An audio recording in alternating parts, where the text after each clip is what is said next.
கர்த்தருடைய பரிசுத்த நாமத்துக்கு ஸ்தோத்திரம். வணக்கம் என் அன்பான தேவனுடைய பிள்ளைகளே, லோ இன் கிரேஸ் டிவி சேனலுக்காக உங்கள் அன்போடு வரவேற்கிறேன். இந்த சேனல் மூலியமாய் நீங்க ஆசீர்வதிக்கப்படுவீங்க நான் விசுவசிக்கிறேன், கர்த்தரத்துல விசுவசிக்கிறேன். இந்த சேனல்ல உங்களுடைய வசனங்களை தியானிப்போம், அதற்கான ஜெபங்களை ஏறெடுப்போம். வருகிற 30 நாட்களும் ஆண்டவருடைய 30 நாமங்களை குறித்து தியானிக்கிறதா இருக்கிறோம். இன்னைக்கு டே 1 இருக்கிறதுனால we will start with the first God's name, Jehovah Jireh. Please don't miss it.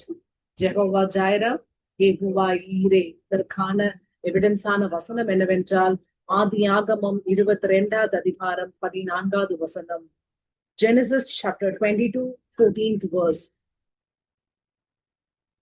Abraham அந்த இடத்துக்கு ஏகோவா ஈரே என்று பெயரிட்டான். அதனாலே கர்த்தருடைய பர்வதத்திலே பார்த்து கொள்ளப்படும் என்று இந்நாள் வரைக்கும் சொல்லப்பட்டு வருகிறது. சோ இந்த வசனத்தை நம்ம படித்தோம்னா நமக்கு தெரியும், கர்த்தரின் பர்வதத்தில் பார்த்து கொள்ளப்படும். அதனுடைய டைரக்டான மீனிங் என்னன்னா ஜெகோவா ஜாயிரா. ஜெகோவா ஜாயிராங்கிற வேர்ட் வந்து எக்ஸாக்டா பைபிள்ல இல்ல, it is a Hebrew word இல்லையா.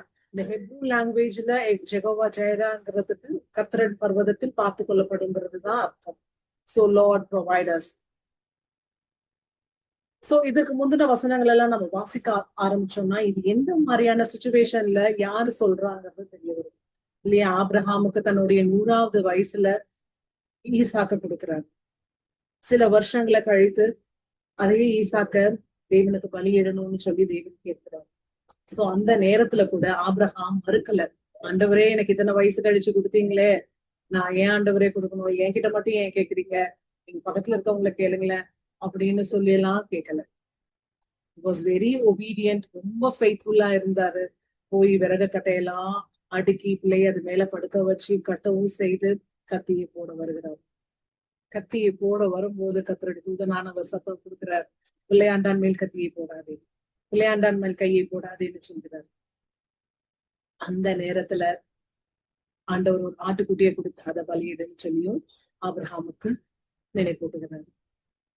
சோ ஆபிரகாமுக்கு தெரியும், என் தேவன் என்னைக்கும் என் பிள்ளைய அழிக்கிறதுக்காக என்கிட்ட கொடுக்கல அப்படின்னு. ஆண்டவர் மேல ஒரு ஸ்ட்ராங்கான விசுவாசமும் நம்பிக்கையும் அன்பும் இருந்தது. அவருடைய நம்பிக்கை, அவருடைய விசுவாசம், அவருடைய அன்பும் ஆண்டவருக்குமே தெரியும். ஆனாலும் ஒரு சோதனை அனுமதிக்கிறார் ஆண்டவர். சோதனை சகிக்கிறவன் பாக்கியவான்னு சொல்லி பைபிள்ல இருக்கு இல்லையா, வசனங்கள் சொல்லுது இல்லையா. அதேதான் ஆபிரகாமுக்கு நிகழ்ந்தது. சோ அந்த நேரத்துலதான் ஏகோவா இறை தேவன் அப்படின்னு சொல்லி ஆண்டவருக்கு ஒரு பேரையும் கொடுக்கிறார் ஆபிரகாம். இன்றையும் கூட நமக்கும் நிறைய சூழ்நிலைகள், நிறைய சோதனைகள் இருக்கலாம். ஏன் தேவன் எனக்கு இது அனுமதிச்சாருன்னு சொல்லி நிறைய நேரம் நம்ம நொந்து கொண்டு கூட இருப்போம். நம்மளை சோதிக்கிறதுக்காக மற்றும் அல்ல, நமக்கு ஆசீர்வாதம் கொடுக்கறதுக்காகவும் ஆண்டவர் நம்ம இந்த சோதனைகளை கடந்து வரணும்னு சொல்லி நமக்கு இதை விட்டுருக்கிறார்.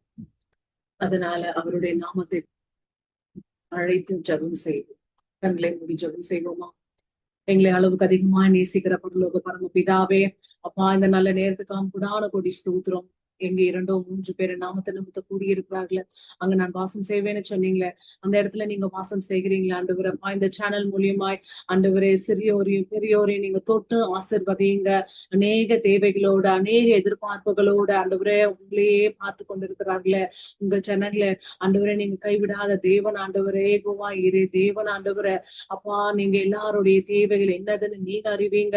அவர்கள் தேவைகள் எல்லாம் சந்திக்க முடியாது உங்க கரத்துல ஒப்பு கொடுக்கிறோம். துதி கன மகிமை அனைத்தும் ஒருவருக்கே செலுத்துகிறோம். இயேசுவின் நாமத்தில் ஜெபிக்கிறோம் எங்கள் ஜீவனுள்ள நல்ல பிதாவே. ஆமென், ஆமென்.